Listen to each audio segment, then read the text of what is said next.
Hello, and welcome to Voices from the Classroom. Today we are hosting Hyacinth. She's going to be talking about sustainable development goals in education. Karibu sana Hyacinth. Thank you, Mercy. My name is Hyacinth Makoha Kabatike, a master's student at Aga Khan University, Institute of Education and Development, East Africa, Dar es Salaam, a full-time student. I've taken this education and sustainable development course for my first semester. Before I take you through my social action, which I'd prepared for today, I want to briefly give you my experience with the course. For me, education for sustainable development implies transformative learning. The course has helped me change how I think, feel, and act towards sustainability issues. I have understood that sustainable development involves people, society, and the environment working together. Further, the course has equipped me with the skills to address real-world challenges, including climate change and responsible use of resources. Apart from that, now to today's business, I want to take you through my social action. Before I take you through my social action, can one of you define or state what a social action is? Is there anyone with an idea of what a social action is? Okay, yes, Mercy? Yes, That Hyacinth. is good. Yes, that is good. That is good. You have good ideas there. Let me now share my screen. I want to share my screen on my social action. And my second slide there is on introduction and the context of the social action. I have defined what social action is and who are the people who are involved in this social action. So from the slide there, you can see that social action refers to intentional steps to solve problems in our community. These are intentional steps that we follow to solve problems in our community. The social action is centered on establishment of an indigenous vegetable garden that utilizes organic manure at Miruri Primary School. The key stakeholders, the people who are going to be involved in this social action, are the learners. These are the primary actors responsible for the implementation and the maintenance of the social action. I'm also going to have the community members. Under the community, we shall have the parents and the elders. Elders will provide knowledge on the elders will provide indigenous knowledge on cultivation methods and vegetable types. And we shall also have teachers. Teachers in school shall facilitate learning and integrate activities into the school schedule. On to my next slide. I want to take you to my next slide. Okay, my next slide is on problem statement and rationale of the social action. I want to take you through the reason as to why we are coming up with this social action in this region. This is Bungoma County. In Bungoma County, found in Kenya, weather patterns are unpredictable, yet this population depends on rain-fed agriculture. Particularly in the month of January, we experience drought, while little rain is experienced in the month of February.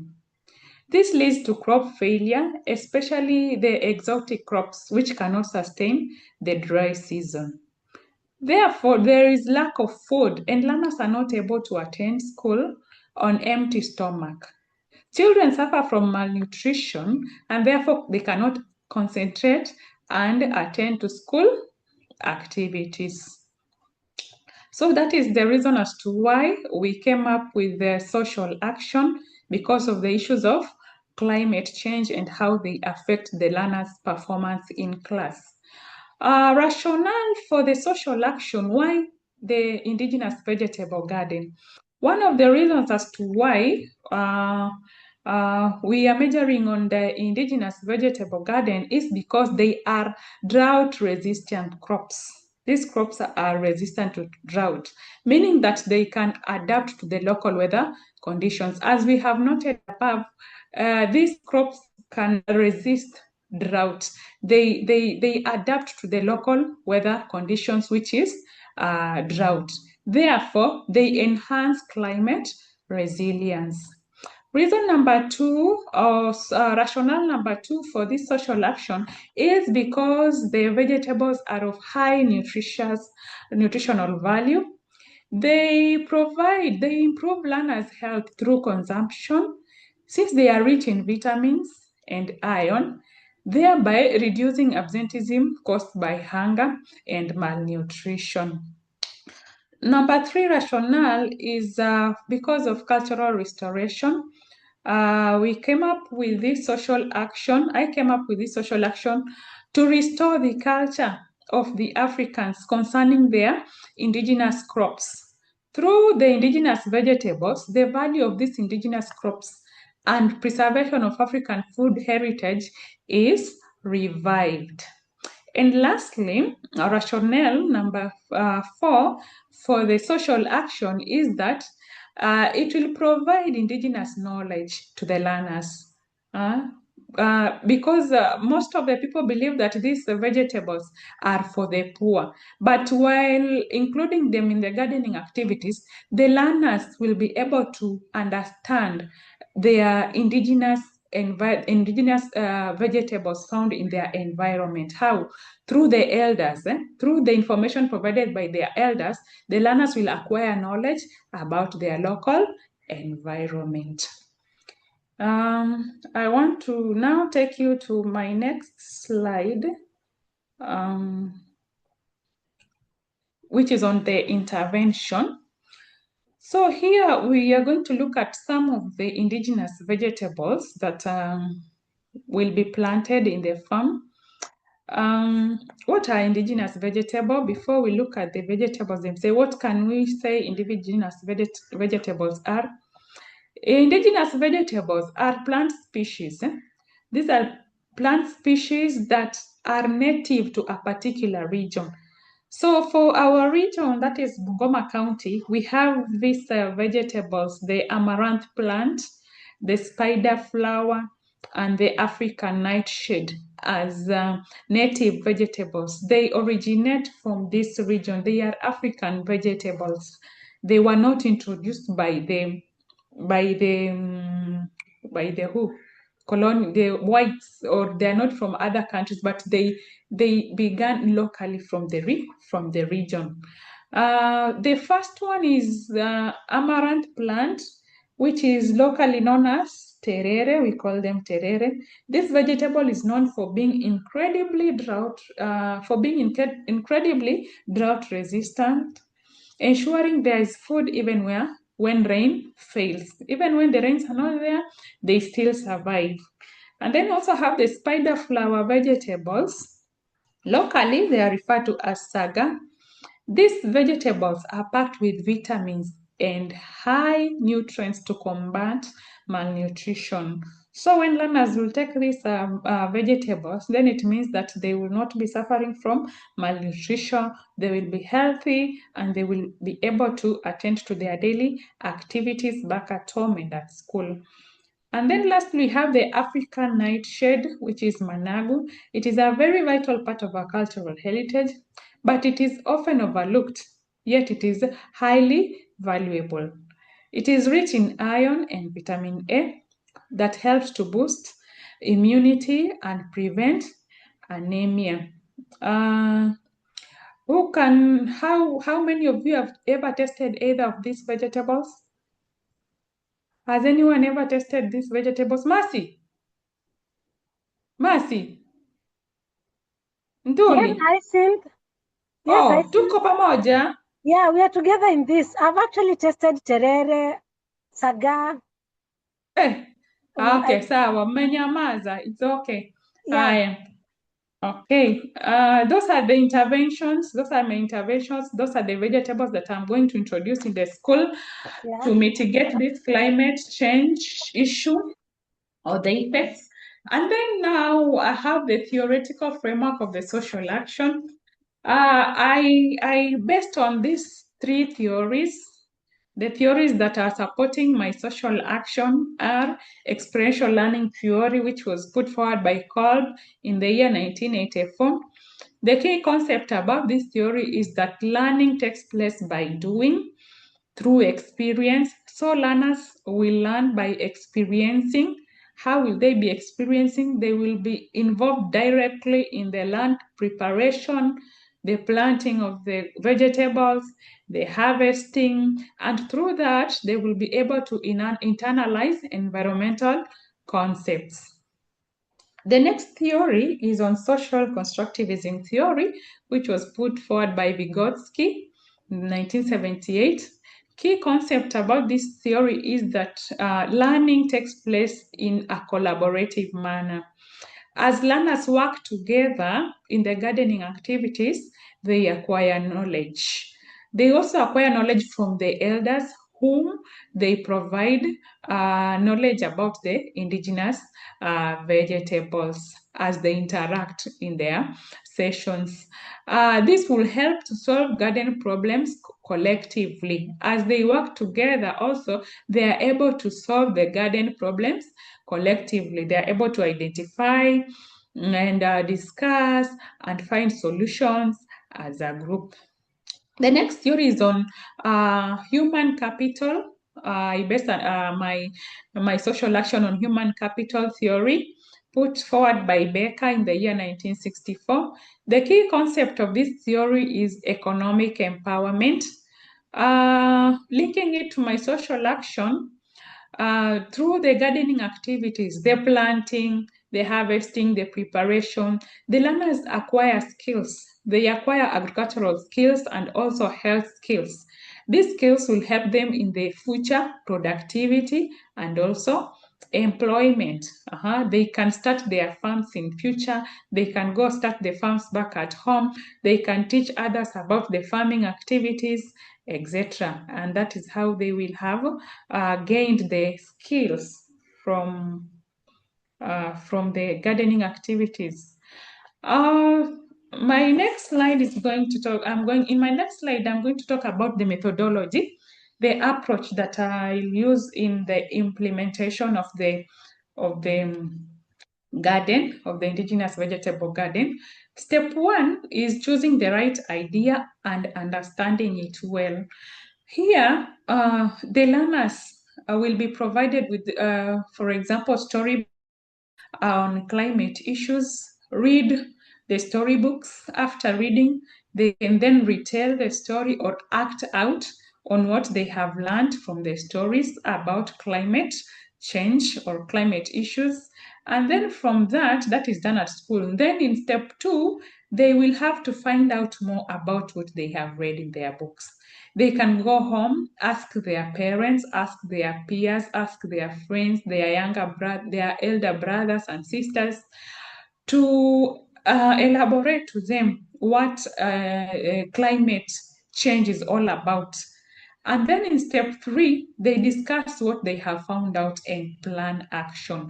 Maybe in step two, they might have gone to observe a certain region where there is drought and there is crops that have withered, and they come and discuss what they have found out and plan an action. They can maybe because the crops may have withered because of climate change issues.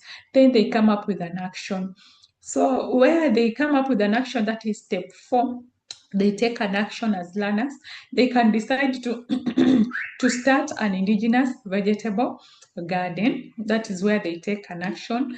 They participate in planting, in the preparation of the land, in planting, in the maintenance, and also the harvesting. So the activities will take place at step four, where the learners are actively involved in the project. Then at step five, these learners will evaluate the action, the project, the indigenous vegetable garden. They will have to evaluate it, look at what went well and what failed.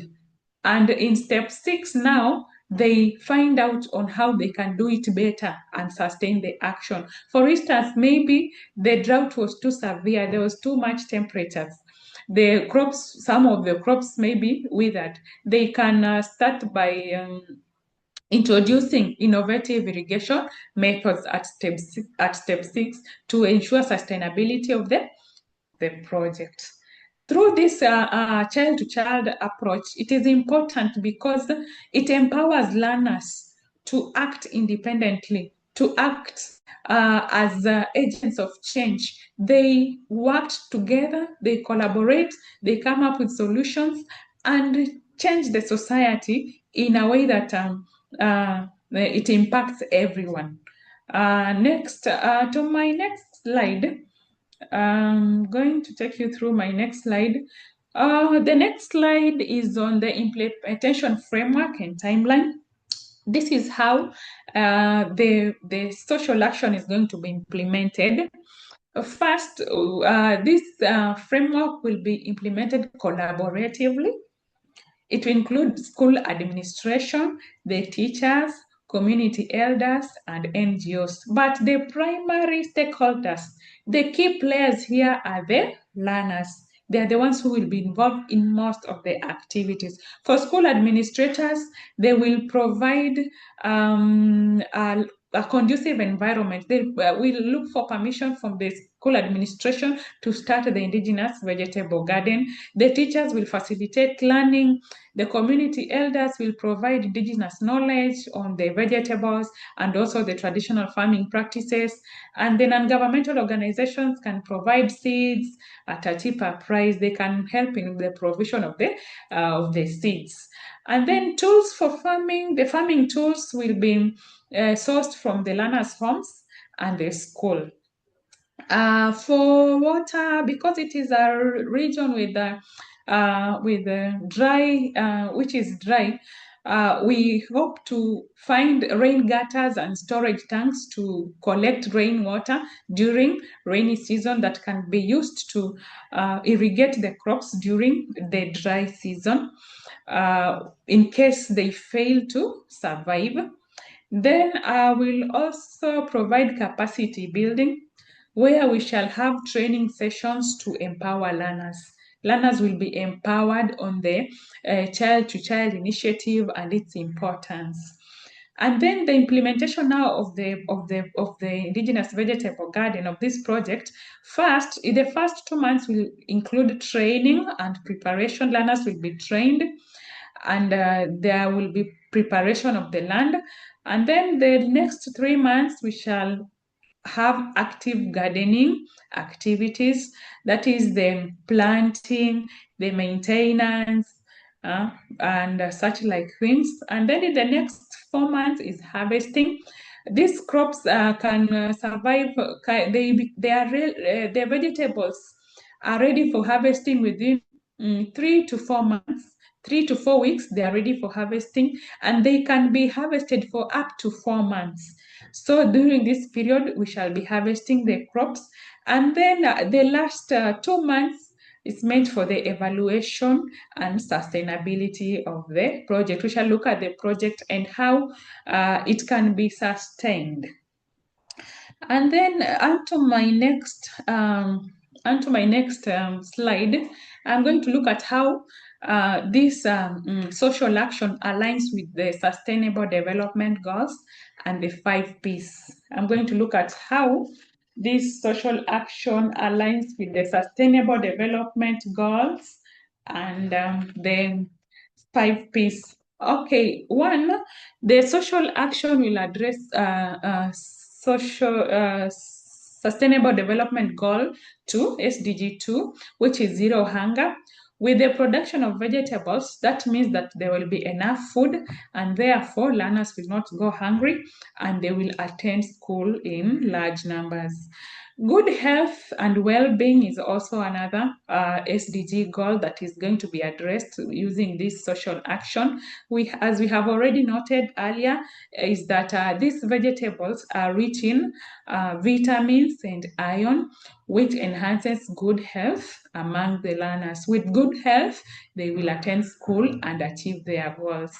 It also aligns with SDG 4 on quality education, since the learners will receive the knowledge and skills required as they practice the gardening activities. And this knowledge and skills can be used even back at their home and even in their future. They can start agribusinesses, they can be employed as agricultural officers, or they can also start their own farms and impact the community. The social action also aligns with SDG 13 on climate action, since the crops, the vegetables are drought resistant. These crops are drought resistant. This means that they do not need a lot of water. Furthermore, we are going to use organic manure. So this organic manure will help improve the soil structure, hence maintaining the soil fertility. They do not need synthetic fertilizers, which destroy the soil. Let's now look at the impacts on the 5 Ps. I now want to take us through the impacts of the social action on the 5 Ps. The 5 Ps that I'm going to talk about here are the people, the peace, the partnership, the prosperity, and the planet. I begin with the people. How is this social action going to impact the people? First, it equips learners with practical skills in sustainable agriculture and nutrition. For instance, amaranth species have been revealed to possess cognitive enhancing properties. Therefore, when learners consume consume them, their cognitive function is enhanced. Further, their culture is restored through indigenous knowledge provided by who? By the elders. Point number 2 is that peace, the social action will promote peace. Food security enhances peace. The involvement of the community. When the community is involved, the teachers, the non-governmental organization, and the learners in the social action, it promotes cohesion and peace. Further, they collaboratively provide a conducive learning environment. Its effect on partnership, the generational knowledge on indigenous knowledge is provided through partnership. Partnership between who and who? The elders. They are involved in the school to enhance this knowledge. And then last, we have prosperity. Through the sale of surplus produce, learners are equipped with agribusiness skills that prepare them for future employment. Planet is the last one. Indigenous vegetable garden contribute positively to the planet by promoting sustainability. How? They require less water. These indigenous vegetables require less water. They use organic manure, enhancing soil fertility, and reduces reliance on synthetic fertilizers. These synthetic fertilizers reduces natural soil fertility over time by killing beneficial microorganisms.